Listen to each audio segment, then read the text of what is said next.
Shalom, shalom. As always, we're going to start off by giving our praises to Yahweh, Bahashem, Yahweh Shai, Bahashem, Rakakadash. Double honors to the apostle and elders of Great Millstone, and salutation to the Akim that scattered abroad, that's dwelling in truth and sincerity. With that, we're going to say shalom, shalom. And we'll be back with another lesson. This is going to be Genesis 4, Part 1, Chapter 4 breakdown. And we're just going to go ahead and get right into it. And it reads, And Adam knew Eve, his wife, and she conceived and bare Cain and said, I have gotten a man from the Lord. And she again bare his brother Abel, and Abel was a keeper of sheep, but Cain was a tiller of the ground. And what Cain means, let's go into it. I'm going to what Cain means. It says possession, the eldest son of Adam and Eve, the first murderer.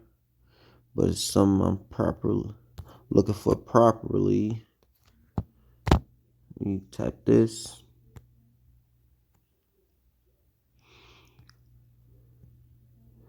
Keep saying possession. You know, sometimes the blue letter go off. It's not telling me.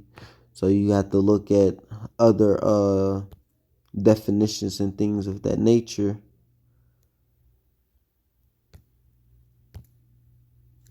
But Cain means dagger, a head of a spear, thing that thrusts you and kill you. Because what was Cain? What did he do? He was the first murderer, on the planet Earth. You know how Esau, because Cain is in the spirit of Esau. He is actually Esau before his name was called Esau.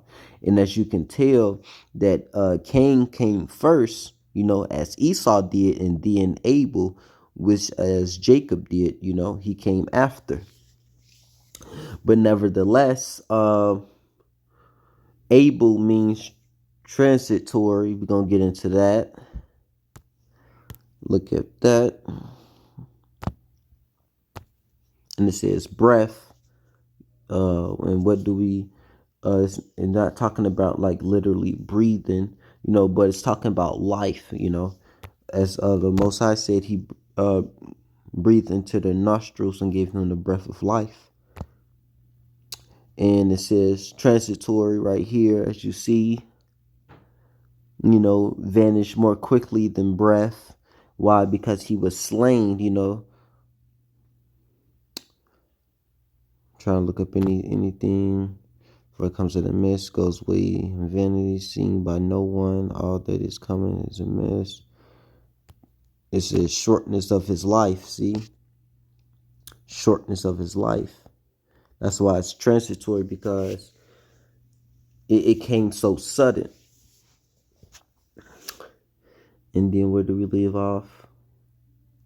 And then verse 3, and process of time, it came to pass that Cain brought of the fruit of the ground an offering unto the Lord, and Abel he also brought of the firstlings of his flock and of the fat thereof. And the Lord had respect unto Abel and to his offering, but Cain and to his offering he had not respect. And Cain was very wroth, and his countenance fell. So why did the Lord not accept Cain's offering? Because you were supposed to bring certain sacrifices, to offer up unto the Lord, and Cain didn't bring those certain sacrifices, but Abel brought those certain sacrifices. That's why it says in verse 4, and Abel, he also brought the firstlings of his flock and of the fat thereof, because you're supposed to bring the first fruits, And also we're going to get Psalms 50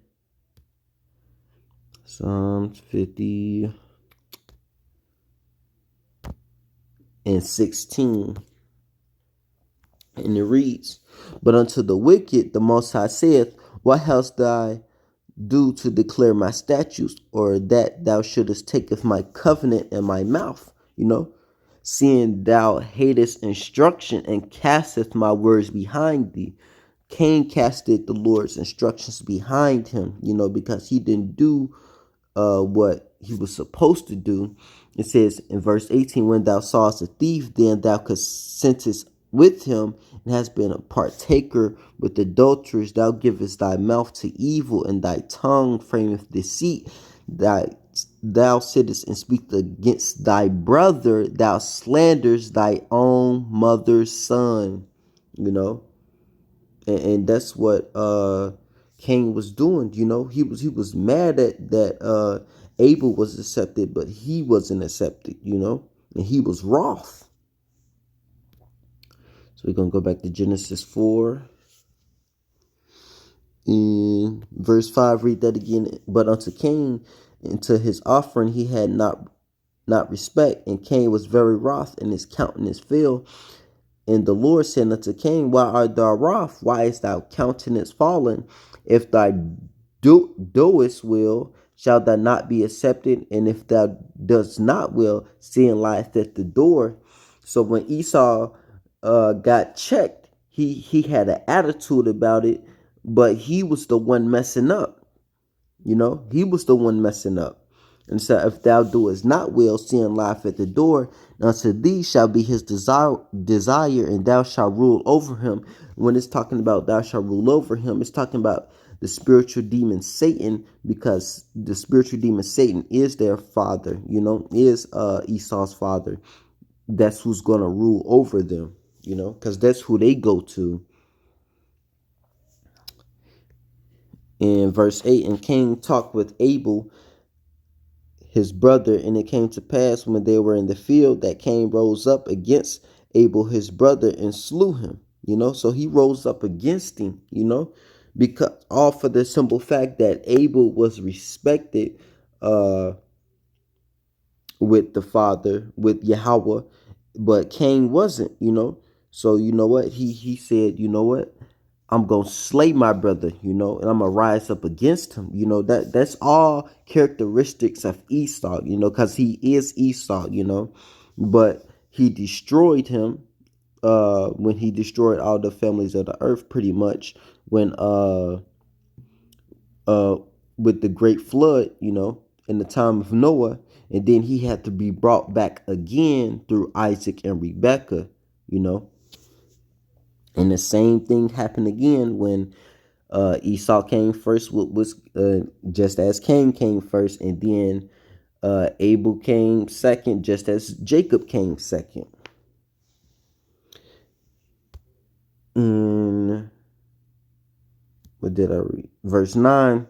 And the Lord said unto Cain, where is Abel thy brother? And he said, I know not. Am I my brother's keeper?